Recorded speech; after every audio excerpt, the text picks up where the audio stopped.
In this lecture, I am going to explain to you.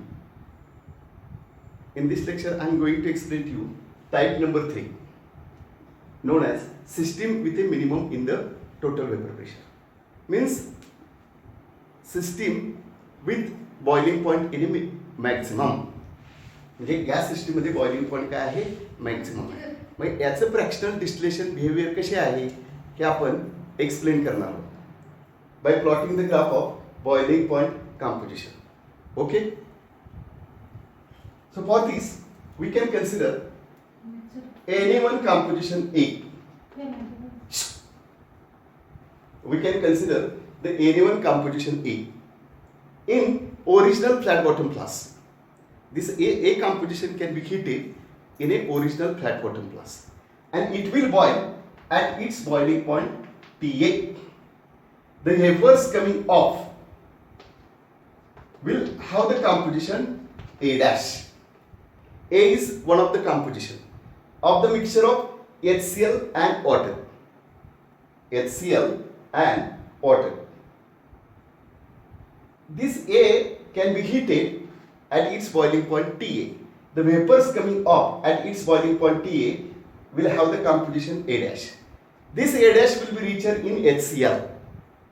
Why? This A dash shift on HCl side. So A dash will be reached in HCl and the liquid residue will be reached in water. Okay. By repeating the process means we can carry out the fractional distillation, means we can continue the fractional distillation process, means we can supply the heat. So what happened? From this A composition we can separate only HCl in distillate form. Only HCl in distillate form. But from A we never separate water. Why? It is because of by repeating the process we will get HCl, pure HCl in distillate form, but liquid residue with the isotropic mixture M. At point M, liquid and vapor curve touch to each other. They are equilibrium with each other. Liquid and vapor should have same composition, and this composition of M will boil at constant temperature without change in composition. The composition M can be boiled at constant temperature without change in composition. That's why the composition M is known as isotropic mixture. All of clear to you?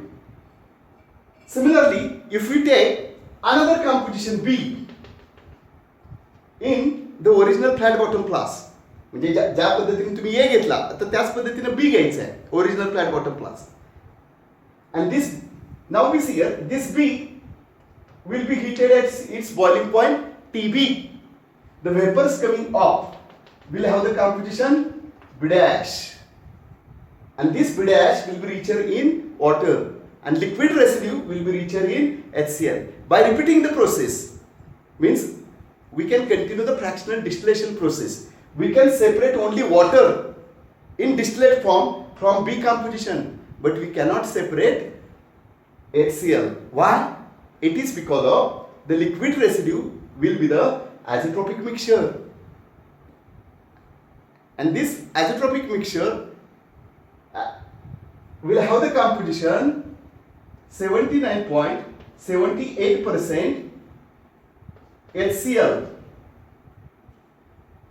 79.78% water and 20.22% HCl. 20.22% HCl. All of clear to you? Means from B we cannot separate HCl. We can separate only water in distillate form, but liquid residue will be the isotropic mixture. Similarly, from A we can separate only HCl in distillate form and liquid residue will be isotropic mixture.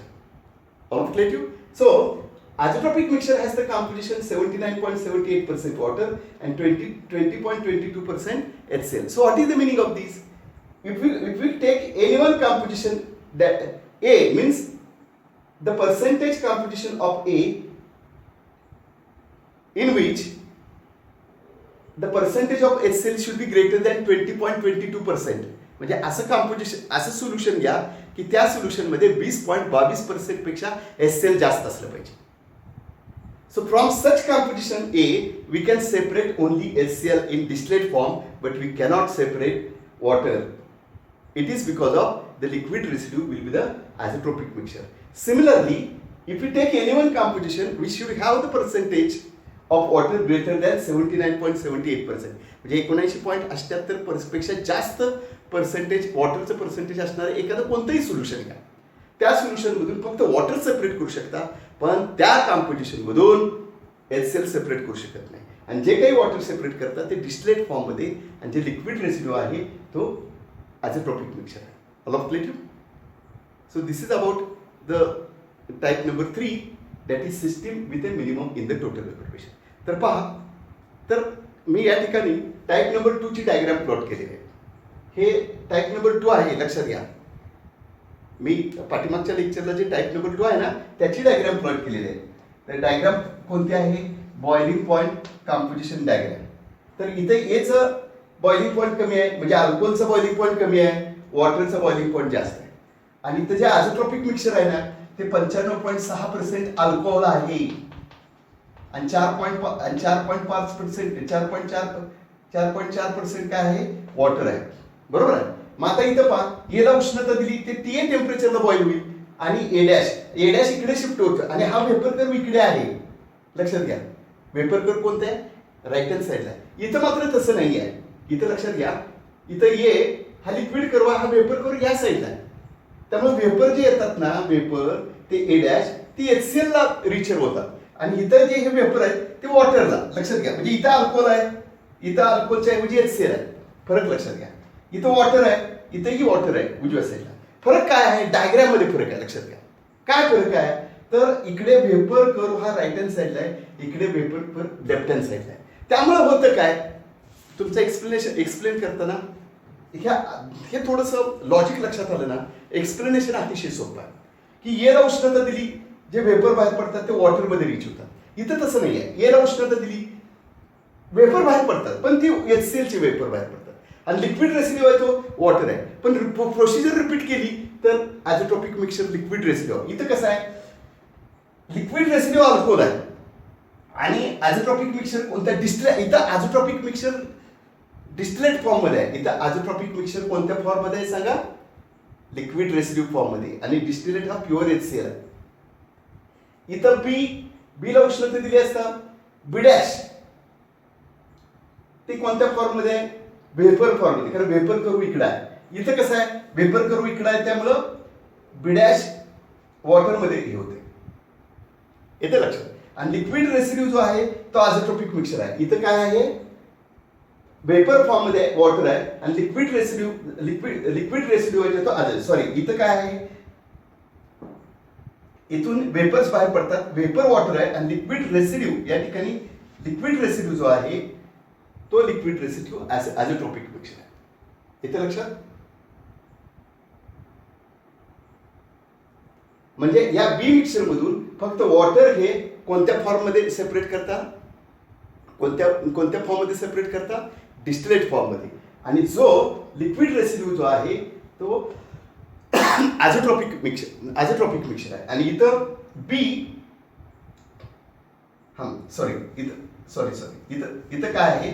या बीला इथं आपण उष्णता दिली, sorry या ठिकाणी बीला आपण उष्णता दिली, इथं TB बॉइलिंग पॉईंटला हे होईल आणि इथं बी डॅश जे आहे म्हणजे काय आहे? डिस्टिलेट, ते आयसोट्रॉपिक मिक्सचर आहे आणि लिक्विड रेसिड्यू आहे ते प्युअर वॉटर आहे. म्हणजे इथं आयसोट्रॉपिक मिक्सचर कोणत्या फॉर्म मध्ये आहे? आयसोट्रॉपिक मिक्सचर हे डिस्टिलेट फॉर्म मध्ये आहे. आयसोट्रॉपिक मिक्सचर कशामध्ये आहे? डिस्टिलेट फॉर्म मध्ये आहे. आणि जो काही कॉम्पोनंट बी मधून वॉटर सेपरेट करताय तो लिक्विड रेसिड्यू फॉर्म मध्ये. ए मधून जो कॉम्पोनंट सेपरेट करताय तो लिक्विड रेसिड्यू. इथं तसं नाही आहे. या ए मधून जे काही सेपरेट करतात तो डिस्टिलेट फॉर्म मध्ये, या ए मधून सेपरेट करणारा लिक्विड रेसिड्यू फॉर्म मध्ये अल्कोहोल, या ए मधून जे सेपरेट करता HCl ते डिस्टिलेट फॉर्म. आयसोट्रॉपिक मिक्सचर इथे डिस्टिलेट फॉर्म मध्ये आहे. आयसोट्रॉपिक मिक्सचर हे कशामध्ये आहे? लिक्विड रेसिड्यू फॉर्म मध्ये. इथं बी जे डिस्टिलेट फॉर्म मध्ये डिस्टिलेट फॉर्म मध्ये काय? वॉटर सेपरेट करता आणि लिक्विड रेसिड्यू मध्ये आयसोट्रॉपिक. हा एवढाच फरक आहे. हा फरक तुमच्या लक्षात यायला पाहिजे. आणि ॲझोट्रॉपिक मिक्सर याचा अर्थ काय की जे मिक्सर दोन्ही कॉम्पोजिशन आहे 95.6 4.4 वॉटर इथं 79.78% वॉटर ॲझोट्रॉपिक कॉम्पोजिशन आणि 20.22 HCl लक्षात घ्या. म्हणजे ह्या ए मधून HCl सेपरेट केलं. फर्स्ट याच्यामध्ये काय दोन्ही कॉम्पोनंट सेपरेट करतात ए डिस्टिलेट फॉर्म मध्ये आणि बी लिक्विड रेसिड्यू फॉर्म मध्ये. इथं तसं होत नाही एकच कॉम्पोनंट सेपरेट होतो ह्या दोन्ही टाईप मध्ये. या ठिकाणी ॲझोट्रॉपिक मिक्सरचं कॉम्पोजिशन हे आहे या ठिकाणी हे ॲझोट्रॉपिक मिक्सरचं कॉम्पोजिशन आहे. हा फरक लक्षात घ्या. आणि पहिल्या ह्याच्यामध्ये कसं आहे की जसं तुम्ही boiling point TA to TB increase होत जातो इथं बॉइलिंग पॉईंट इन्क्रीज होत नाही. तर कॉम्पोजिशन जे एम कॉम्पोजिशन आहे it will boil at constant temperature without it आणि बॉइलिंग पॉईंट इन्क्रीज होत जातो. फर्स्ट सिस्टीममध्ये बॉइलिंग पॉईंट इन्क्रीज होत जातो आणि दोन्ही सेपरेट होतात. दोन्हीही कॉम्पोनंट सेपरेट होतात म्हणून त्याला जिओट्रॉपिक मिक्सर असं म्हटलं जातं. आणि इथं ॲझोट्रॉपिक मिक्सर असं का म्हटलं जातं एम पॉईंटला तर एकच कॉम्पोनंट आपण सेपरेट करतो आणि त्या मिक्सर आणि जो ॲझोट्रॉपिक मिक्सर असतो की नाही त्याच्यामध्ये दोन्ही कॉम्पोनंट असतात अल्कोहोल आणि वॉटर. तर या ए मधून आपलं अपेक्षित काय आहे अल्कोहोल पण सेपरेट करणं वॉटर पण होतं काय फक्त अल्कोहोलच सेपरेट करता लक्षात घ्या.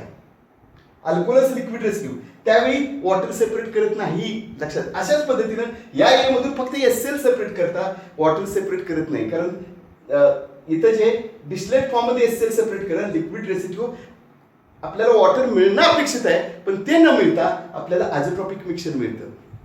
त्याचप्रमाणे ह्या बी मधून फक्त आपल्याला वॉटर डिस्टिलेट फॉर्म मध्ये मिळतो लिक्विड रेसिड्यू मध्ये HCl असायला पाहिजे पण होतं काय या ठिकाणी फक्त ॲझोट्रॉपिक मिक्सर येतं. म्हणजे इथंही ॲझोट्रॉपिक मिक्सर आणि इथं देखील पहा फक्त अल्कोहोल आणि जे डिस्टिलेट आहे ते ॲझोट्रॉपिक मिक्सर आहे. या ए मधून वॉटर डिस्टिलेट वॉटर असणं अपेक्षित आहे पण ते होत नाही कारण ॲझोट्रॉपिक मिक्सर.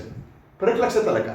ए मधून एकच कॉम्पोनंट सेपरेट करतो बी मधून त्याच पद्धतीने इथं देखील ए मधून एकच कॉम्पोनंट सेपरेट करतो बी मधून एकच आणि जे बाकी जे आहे ते म्हणजे बी मधून ज्यावेळेला सेपरेट कराल त्यावेळेला वॉटर सेपरेट केलं पण हे कुठे आहे ॲझोट्रॉपिक मिक्सर मध्ये फॉर्म मध्ये मिळतं. म्हणून ह्या दोन्ही सिस्टीम ॲझोट्रॉपिक मिक्सर तसं फर्स्ट सिस्टीम मध्ये होत नाही. फर्स्ट सिस्टीम मध्ये काय दोन्हीही कॉम्पोनंट तुम्ही सेपरेट करू शकता म्हणून त्याला जिओट्रॉपिक असं म्हटलं जातं. आणि ह्या दोन्ही सिस्टीममध्ये ॲझोट्रॉपिक मिक्सर तयार होतं. Azeotropic mixture is nothing but that is which have it is like a pure compound. It can boil at constant temperature without change in composition. All of clear to you? It is like a pure compound. It can be boiled, but it can be boiled without change in composition, and that's why this mixture is called as azeotropic mixture. Okay, I will continue in next lecture.